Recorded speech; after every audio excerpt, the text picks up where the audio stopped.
తెలంగాణ గెలిచిన మీ పాలకవర్గానికి మా ఛానల్ నుంచి కృతజ్ఞతలు తెలుపుతున్నాను. థ్యాంక్ యూ అన్న. మీ పేరు? మా పేరు బుక్య లతపాండు. మేము నూతనంగా ఎన్నికైన కొటల్పల్లి గ్రామ సర్పంచ్. మా సమస్య ఏంటిదంటే రోడ్లు ఒకటి బాగాలేవు, స్కూళ్ళు కూడా బాగాలేవు. ఆ 2 బ్రిడ్జిలు ఉన్నాయి, ఆ బ్రిడ్జిలు శాంక్షన్ అయినాయి అని చెప్పారు ఇంతకుముందు. ఆ పనులు ఇంకా స్టార్ట్ కాలేవు. ఆ పనులు స్టార్ట్ అయ్యి ఆ రోడ్డు బాగా చేస్తే మాకు కొంచెం చాలా హెల్ప్ఫుల్గా ఉంటుంది.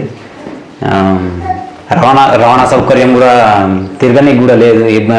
మన ప్రెగ్నెన్సీ ఉమెన్ కానీ అలాంటివి తీసుకుపోవాలంటే వర్షాకాలం చాలా పెద్ద ఇబ్బంది అవుతుంది. అది మాకు కూడా హాస్పిటల్ తిరగాలన్నా కూడా చాలా ఇబ్బంది ఉన్నది. ఆ 2 బ్రిడ్జిలో కొంచెం పట్టించుకుంటే చాలా బాగుంటుంది.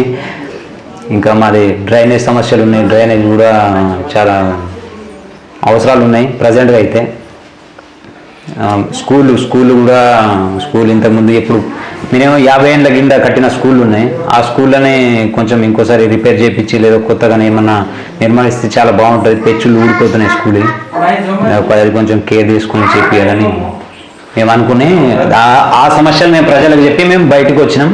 అట్లా గెలిచినాం మేము. ఆ సమస్యల గురించి ముందుగా దాని గురించి వాయిస్ రేజ్ చేద్దామని మాకున్నది. ప్రస్తుతానికి మీ గ్రామంలో మీ మౌలిక సదుపాయాలు అంటే ఇప్పుడు మీకు దాదాపు మీ ఈ డ్రైనేజ్ వ్యవస్థ కావచ్చు, ఎలా ఉన్నది? డ్రైనేజ్ వ్యవస్థ ప్రజెంట్గా అయితే ఏం బాగాలేదు. డ్రైనేజీలు మాకు కొత్తగా శాంక్షన్ అయితే బాగుండు. కొన్ని గలీలో అయితే మొత్తం ఇళ్ళల్లో నీళ్ళు, మన బాత్రూమ్ నీళ్ళు కానివ్వండి, అది మన బట్టలు పిండుకుంటారు కదా నార్మల్గా సీసీ రోడ్లు, అవన్నీ ఇళ్ళల్లో ముంగట్టుకు వస్తున్నాయి. అది సీసీ రోడ్లు మన మోరీలు అవి వస్తే కొంచెం బాగుండు అని మాకు. మీ గ్రామానికి ఇప్పుడు వైద్య సదుపాయం గురించి ఎట్లా ఉంది మీ వైద్యం? మా దగ్గర వైద్య సదుపాయమే లేదు, మొత్తానికి లేదు. ఎక్కడో ఆర్ఎంపీ సార్ అదే బైక్ మీద వస్తారు, నైట్లో తిరిగిపోతారు. మళ్ళీ మేము ఏదైనా ఇమీడియట్గా వెళ్ళాలన్నా కూడా మాకు రోడ్ కూడా సౌకర్యం కరెక్ట్గా లేదు. చాలా ఇబ్బంది ఉన్నది వైద్య సదుపాయం గురించి కానీ రవాణా గురించి కానీ. ఈ విషయంలో మీకు స్థానిక ఎమ్మెల్యే గురించి కానీ వాళ్ళకు ఈ సమస్య మీద ఎట్లా ముందుకు తీసుకెళ్దాం అనుకుంటారు? మీ సమస్యలు మా సమస్యలు ఎమ్మెల్యే గారితో మాట్లాడి మా సమస్యను కొంచెం రేజ్ చేసి ఆయన దగ్గర వీలైనంత సార్లు కలిసి మా సమస్య ఏమున్నదని చెప్పుకొని కొంచెం మాకు హెల్ప్ఫుల్గా ఉంటారేమో అని ప్రయత్నిస్తాం. ఒకవేళ మీ స్థానిక ఎమ్మెల్యేతో మీకు ఎలాంటి సంబంధాలు ఉన్నాయి? స్థానిక ఎమ్మెల్యేతో మా సంబంధాలు ప్రజెంట్గా అయితే బాగానే ఉన్నాయి. మేము గెలిచింది మాత్రం స్వతంత్ర అభ్యర్థి గెలిచినాం మేము. మొన్న ఎమ్మెల్యే భూపతి రెడ్డి గారిని కలిస్తే ఆయన కూడా బాగానే రిసీవ్ చేసుకున్నారు, బాగానే ఉన్నది. సర్కిల్ మాత్రం బాగానే ఉన్నది ఎమ్మెల్యే గారితో కూడా. మా ఊరి మీద ఆయనకు కూడా కొంచెం దృష్టి ఎక్కువ ఉన్నట్టు ఉన్నది. మూలకుందామని అని చెప్పేసి మాకు కూడా ఇండ్లు కూడా బాగానే ఇచ్చిండు, 20 ఇండ్ల పైన ఇచ్చిండు, ఇంకా కూడా ఇస్తామన్నారు. మీ గ్రామం ఏ జిల్లా పరిధిలోకి వస్తుంది? మాది నిజామాబాద్ డిస్టిక్ కిందికి వస్తుంది.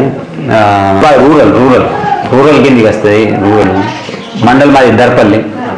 ఇటు రామారెడ్డి ఉంటే బాగుండు కానీ అప్పుడు కలిపేసేది అయిపోయింది. అది ఒకవేళ ఇప్పుడు మీరు రామారెడ్డి మండలకు కలపాలని చెప్పేసి మీ ఆలోచనలు ఏమైనా ఉన్నాయా మీ గ్రామాన్ని?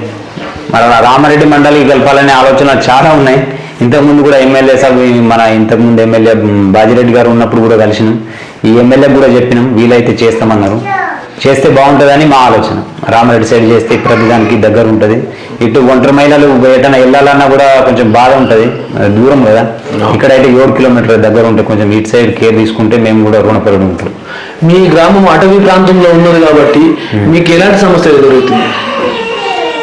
అటవీ ప్రాంతాల్లో ఉన్న మాకు మెయిన్ సమస్యలు ఏంటంటే రోడ్లు, రవాణాలు ఇవి లేవు. ప్రజెంట్గా అయితే మేము మాత్రం ప్రశాంతంగా ఉంటాం, స్వచ్ఛమైన గాలి పీల్చుకొని బాగానే ఉంటాం. కానీ టవర్లు, సిగ్నల్లు కానివ్వండి, ఇలాంటి మెయిన్ సమస్యలు ఇవే.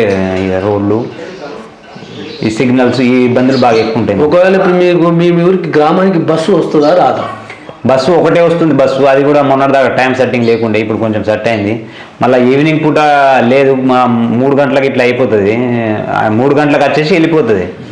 6 గంటల వరకు ఉండాలన్నా కూడా మన రామారెడ్డి ఎక్కువ శాతం మేము ఇటే వెళ్తాం. ఆ రామారెడ్డి వెళ్ళే మహిళలకు కానీ వాళ్ళకి చాలా ఇబ్బంది అవుతుంది. మాకు ఈవినింగ్ పూట 6 గంటలకు ఒక బస్సు ఏర్పాటు చేస్తే ఇంకా బాగుండు అని మా అభిప్రాయం. మీ గ్రామానికి బస్సు సౌకర్యం గురించి మీ స్థానిక ఎమ్మెల్యేతో ఎలాంటి చెప్పిస్తాము? అయితే స్థానిక ఎమ్మెల్యేని ప్రజెంట్గా మేమైతే ఒకసారి పోయినాం, ఇంకా వెళ్తాం, మాట్లాడతాం ఆయన స్థానిక ఎమ్మెల్యేతోటి. అయినా కూడా కొంచెం కేర్ తీసుకుంటారని మేము అనుకుంటున్నాం. తీసుకుంటే బాగుంటుంది అని కూడా మేము అనుకుంటున్నాం. ఒకవేళ ఇప్పుడు మిమ్మల్ని యూత్గా గెలిపించినందుకు మీ గ్రామ ప్రజలకు మీరు ఏం తెలిపారు? గ్రామ ప్రజలకు దేనికైనా ముందుండి మా ఇంటికంటే ముందు మీ సమస్యల గురించి ఉంటానని మా గ్రామ ప్రజలకు తెలియజేస్తాను. సో ఇప్పుడు మీ గ్రామంలో వృద్ధాప్య పింఛన్లు కానీ ఇతరత్ర పింఛన్లు కానీ సరిగ్గా వస్తున్నాయా లేదు? వృద్ధాప్య పింఛన్లు అంటే ప్రజెంట్గా అయితే చాలామంది మహిళలు భర్తలు చనిపోయిన వాళ్ళు కూడా కొందరు ఉన్నారు, ముసలోళ్ళు కూడా కొందరు ఉన్నారు. ఇంతకుముందు వచ్చినాయి ఉన్నాయి, కొత్త పింఛన్లు అయితే ఇంకా వేయలేదు. కొత్త పింఛన్లు ఇస్తే బాగుందని మా అభిప్రాయం. మీ గ్రామంలో ఇంతవరకు ఇందిరమ్మ ఇండ్లు ఎన్ని వచ్చినాయి, దాని గురించి మీరు ఏమైనా చెప్పారు? ఇందిరమ్మ ఇండ్లు మా గ్రామంలో మినిమం 20 దాకా వచ్చినాయి. ఒక 16-17 ఏమో స్టార్ట్ అయినాయి. ఒక 4-5 మేము కట్టమని చెప్పి రిటర్న్ క్యాన్సిల్ చేసినాం. అవి కూడా వేరేళ్ళ పేరు మీద కూడా చేయించినాం. ఆ ఇందిరమ్మ ఇండ్ల విషయంలో మాత్రం మా ఊరికి కొంచెం బాగానే ఉన్నది. మేము పార్టీ బేస్గా మేము గెలవలేం కాబట్టి మేము స్వతంత్ర అభ్యర్థిగా గెలిచినాం. స్వతంత్ర అభ్యర్థిగా గెలిచి మనం భూపతి రెడ్డి గారిని కలిసినాం. ఆయన కూడా ముందుండి చేపిస్తామన్నారు. అలాగే ఎంపీ గారికి కూడా రిక్వెస్ట్ చేస్తాం, ఎంపీ గారిని కూడా కలుస్తాం. ఆయనని కూడా కలిసినాం. మేము గెలిచినాక ఎంపీ గారిని కలిసినాం, ఎమ్మెల్యే గారిని కలిసినాం. ఇద్దరు కూడా మూలకు ఉన్నది కొంచెం మా గురించి కొంచెం కేర్ తీసుకున్నంటే కంపల్సరీ చేస్తామని వాళ్ళు కూడా హామీ ఇచ్చారు. చేస్తారని అనుకుంటున్నాం. ఓవరాల్గా ఇప్పుడు ప్రస్తుతానికి అన్ని గ్రామాలలో యువతనే ముందుకు వచ్చింది, యువత పోటీ చేసి ముందుకు వచ్చింది, యువతనే గెలిచింది. కాబట్టి యువతకు ఇచ్చే సందేశం ఏంటి మీరు? యువతకి ఇచ్చే సందేశం పెద్దగా వాళ్ళు నా మైండ్లో ఏది ఉంటో వాళ్ళ మైండ్లో కూడా అదే ఉంటుంది.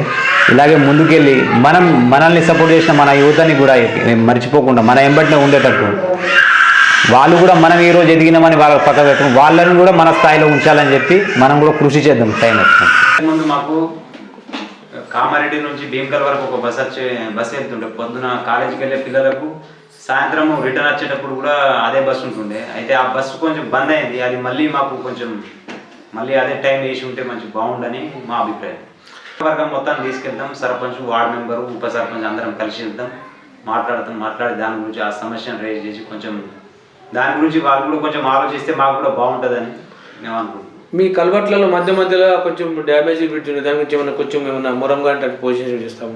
అది మోరం పోస్తామని ఇంతకుముందు మేము పాలకవర్గం కలిసి ఒకసారి మాట్లాడినాం. అయితే అది ఇంకా ఎమ్మెల్యే గారికి మేము ఇంకా మాట్లాడలేదు. ఆయన ఇప్పుడు ఎలక్షన్ బిజీలో కొంచెం ఉన్నట్టున్నారు, అందుకే కలవలేదు. కలుస్తాం, మాట్లాడతాం దాని గురించి కూడా, బిర్జీల గురించి. మళ్ళీ అది మన మోరం దాని గురించి కూడా, అది రోడ్ కూడా కొంచెం చేస్తే బాగుంటుంది. అది ఎట్లున్నదంటే ఇక్కడ నుంచి అక్కడ బిర్జీల దాకా వరకేమో R&B ఉన్నది, అక్కడ నుంచి 1 కిలోమీటర్న్నరనేమో మళ్ళీ పంచాయతీ రాజు ఉన్నది, మళ్ళీ అవతలనేమో R&B ఉన్నది. అట్లే కొంచెం దానికి కొంచెం డిస్టర్బ్ అవుతుంది. అది దగ్గరుండి చేపిస్తాం ముంగటు ఆ పాలకవర్గం అంతా కలిసి. మీకు ఇటు చివరి గ్రామం ఉంది, ఇంకో స్థానికంగా కామారెడ్డి మండలం దగ్గర ఉన్న రామారెడ్డి ఉన్న గ్రామం ఉన్నది కాబట్టి ఇక్కడ మండల స్థానిక గ్రామం ఉంది. ఎక్కువ మీ ప్రియారిటీ దేనికి ఇస్తారు మీ గ్రామం? మేము ఎక్కువ ప్రియారిటీ ఇచ్చేది రామారెడ్డికి. ఏది ఉన్నా కూడా ఫస్ట్ రామారెడ్డికి వెళ్తాం మేము. దర్పల్లి మాకు మండలి, ఇప్పుడు దర్పల్లి కానీ దర్పల్లికి మేము వెళ్ళాం. ఏదో పర్టికులర్ పని ఉంటేనే వెళ్తాం, లేకపోతే దర్పల్లికి వెళ్ళాం. ఇటు చాయ్ దాకా కూడా వెళ్తాం మేము రామారెడ్డి గారు. ఒకవేళ మీరు మీ పాలక వర్గం కనుక ఒకవేళ ఈ కొత్తగా నూతనంగా మీరు ఎన్నిక పాలక వర్గంతో మీ గ్రామాన్ని రామారెడ్డి మండలంగా దాంట్లో కలపడానికి ఏమైనా ప్రయత్నాలు కొనసాగిస్తారా స్థానిక ఎమ్మెల్యేతో? స్థానిక ఎమ్మెల్యే కలిసి అదే ఆ ప్రాబ్లం గురించి కొంచెం మాట్లాడి స్థానిక ఎమ్మెల్యేకి చెప్తామని మేము కూడా అనుకుంటున్నాం. పాలకవర్గం అంతా కలిసి ఒకసారి ఎమ్మెల్యే గారి దగ్గర కన్నా మేమైనా, లేదంటే ఎమ్మెల్యే గారిని కూడా ఇక్కడికి పిలిపించి ఆహ్వానించి కూర్చుండబెట్టి చెప్తామని మాకు